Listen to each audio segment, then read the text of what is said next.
ஒரு மனுஷன் எதில தடுமாறுவான் அப்படின்னு கேட்டிங்கன்னா, முதல்ல குடும்பம் சார்ந்த விஷயங்கள்ல தடுமாறுவான். ஆனா, அடுத்து என்னன்னு பார்த்தீங்கன்னா, டைரக்ட்டா போனா ஃபினான்ஷியல்.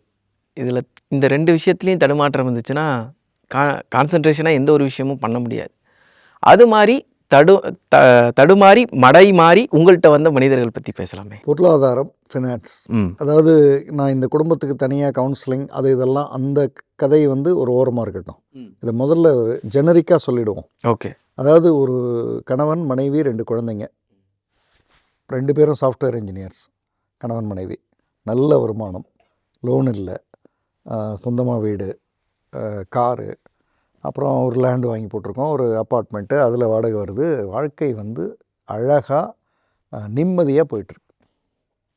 பொதுவாகவே வாழ்க்கை அழகாக நிம்மதியாக போகும்போது என்னென்ன செட்டிங்ஸ்லாம் கரெக்டாக இருக்குன்னு பார்த்து அதை மெயின்டைன் பண்ணுறது ரொம்ப முக்கியம்.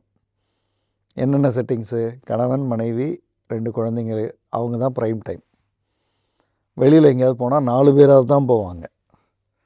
எங்கேயாவது ட்ராவல் பண்ணால் 4 பேராக தான் பண்ணுவாங்க. இப்போ முதல் முறையாக இவரை நோக்கி ஒரு ஃப்ரெண்டு வர்றார். இவர் முதல் முறையாக வீட்டில் இருந்து இந்த ஃப்ரெண்டு கூப்பிட்றாரு, அவர் கூட போயிட்டு வரேன்ட்டு போகிறார். தான் அந்த செட்டிங்கில் இருந்து முதல் விலகல்.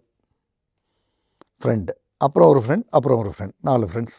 ரொம்ப இந்த 4 பேரும் ஒரு 6 மாதத்துக்குள்ளே 9 மாதத்துக்குள்ளே அப்படியே நாங்கள் உங்களெல்லாம் முதல்லையே பார்க்காம போயிட்டோமே, இப்படி இப்படி ஒரு குரூப் சுற்றிட்டு இருக்கோம் பார்த்துருக்கீங்களா? உன்னெல்லாம் மட்டும் நான் முதல்லையே சந்திச்சிருந்தேன்னா அப்படின்லாம் பேசுவாங்க. ஸோ இந்த 4 பேரும் நெருங்குறாங்க. இதில் முதல் ஒருத்தர் வந்து, ஏப்பா பணம் இருக்குது, ஒரு சின்னதாக ஒரு ரிஸ்க் எடுத்து பார்க்கலான்னு நினைக்கிறேன். இந்த ஒரு பிஸ்னஸ் இப்படி ஒன்று பண்ணால் ஒரு ஆளுக்கு வந்து நம்ம வந்து ஒரு 5 லட்சம் போடுறது நமக்கு ஒரு பெரிய விஷயம் இல்லை. பெரிய விஷயம் இல்லை தான் அவங்களுக்கு. அப்போ ஒரு 20 லட்சம் போட்டோம்னா ஐ திங்க் ஒரு 2 வருஷத்தில் ஒரு 1 CA ஆகிடும். அப்படியான ஒரு பிஸ்னஸ்ஸு அப்படின்னு இந்த நடைமுறைக்கு சாத்தியமே இல்லாத ஒரு விஷயத்த, ஆனால் நட்பு வட்டாரத்தில் க்ளோஸாக இருக்கிறதுனால சொல்கிறார். இப்போ இந்த மீதி 2 பேரும் உடனே நீ சொல்கிற அப்புறம் என்ன 5 லட்சம் போனால் போகுது, என்ன வரலைனாலும் பரவாயில்ல போ அப்படின்னு அப்படி பேசுகிறாங்க. இவர் வந்து இது வாய்ப்பு இல்லை, பாருங்கள் எவ்வளோ பேலன்ஸ்டாக இருந்திருக்காரு. இது வாய்ப்பு இல்லை, ஆனாலும் தரேன், நீ கேட்குறதுனால தரேன் அப்படின்னு கொடுக்குறார்.